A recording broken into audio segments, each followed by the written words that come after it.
마가복음 10장 46절에서 마지막 절입니다. 신약성경 72면입니다. 마가복음 10장 46절입니다. 마지막 절까지 우리 다 함께 합독하시겠습니다. 함께요. 그들이 여리고에 이르렀더니 예수께서 제자들과 허다한 무리와 함께 여리고에서 나가실 때에 디메오의 아들 맹인 거지 바디메오가 길가에 앉았다가 나사렛 예수시란 말을 듣고 소리질러 이르되 다윗의 자손 예수여 나를 불쌍히 여기소서 하거늘 많은 사람이 꾸짖어 잠잠하라 하되 그가 더욱 크게 소리질러 이르되 다윗의 자손이여 나를 불쌍히 여기소서 하는지라 예수께서 머물러서서 그를 부르라 하시니 그들이 그 맹인을 부르며 이르되 안심하고 일어나라 그가 너를 부르신다 하매 맹인이 겉옷을 내버리고 뛰어 일어나 예수께 나아오거늘 예수께서 말씀하여 이르시되 내게 무엇을 하여 주기를 원하느냐 맹인이 이르되 선생님이여 보기를 원하나이다 예수께서 이르시되 가라 내 믿음이 너를 구원하였느니라 하시니 그가 곧 보게 되어 예수를 길에서 따르니라. 아멘.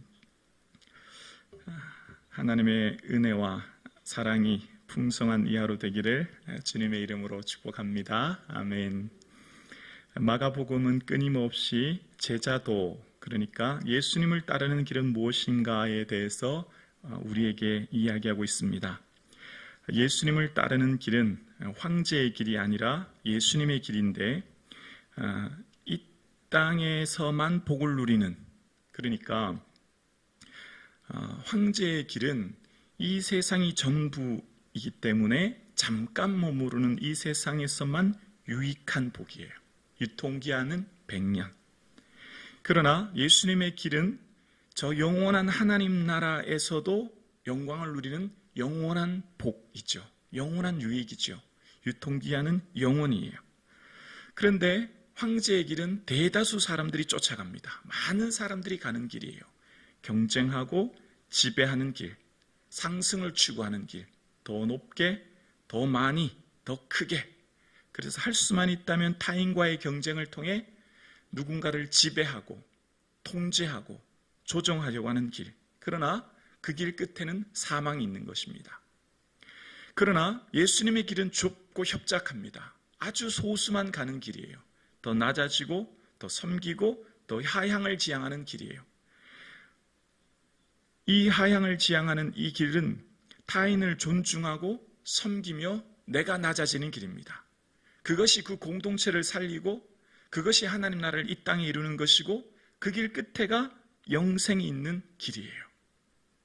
그래서 예수님을 쫓아가는 길은 많은 사람들이 가는 넓은 길이 아니라 좁은 길인데 이 좁은 길을 가는 길은 예수님 없이는 살 수 없다고 고백하는 길이에요.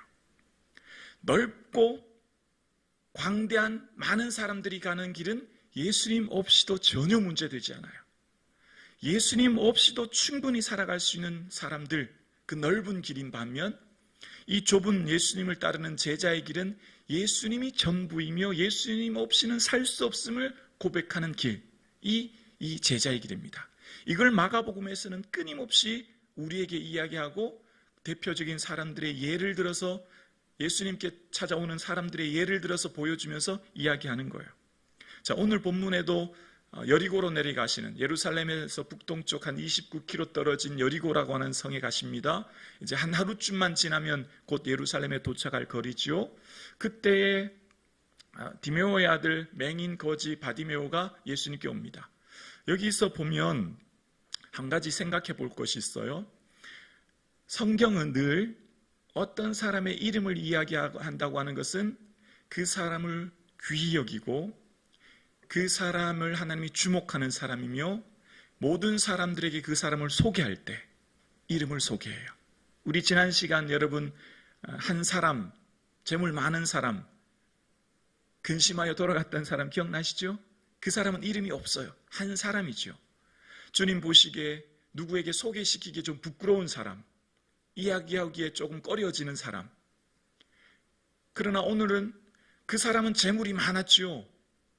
세상적으로 볼 때 당당하고 가진 것이 많아 누군가로부터 모든 사람이 다 존중받고 인정받는 사람인 반면 오늘 이 사람은 시각장애인입니다. 장애를 가지고 있어요.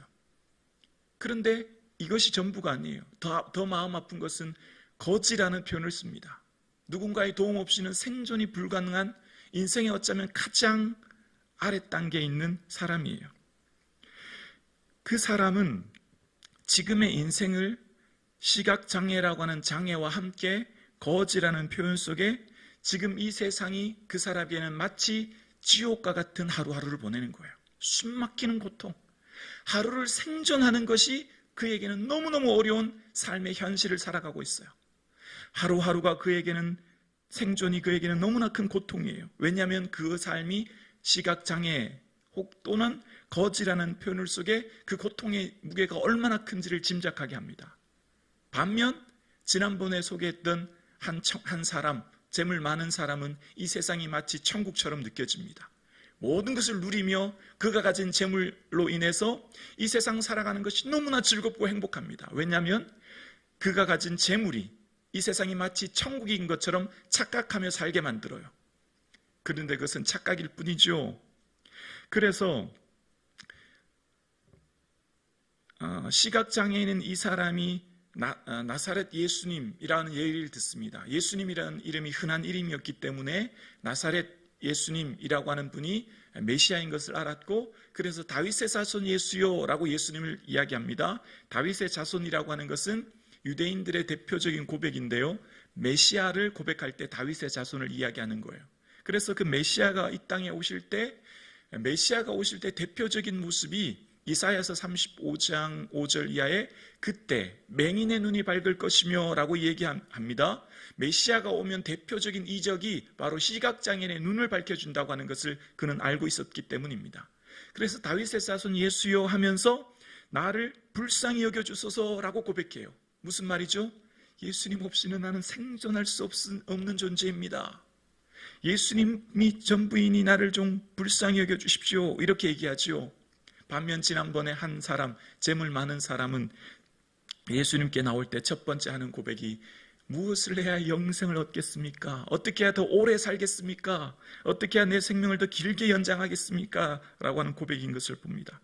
그러면서 이 시각장애인 바디메오가 예수님께 나와서 많은 사람들이 막 꾸짖죠. 조용하라고. 왜냐하면 예수님께서 자신 스스로가 메시아인 것을 제자들에게 비밀로 하라고 했거든요. 근데 이 사람이 자꾸 나사렛 예수시라고 하고 메시아라고 얘기하니까 조용하라고 얘기하는 거예요. 특히 이 사람이 지금 신체적인 장애를 가지고 있죠. 어떤 장애였죠? 시각장애의 장애예요.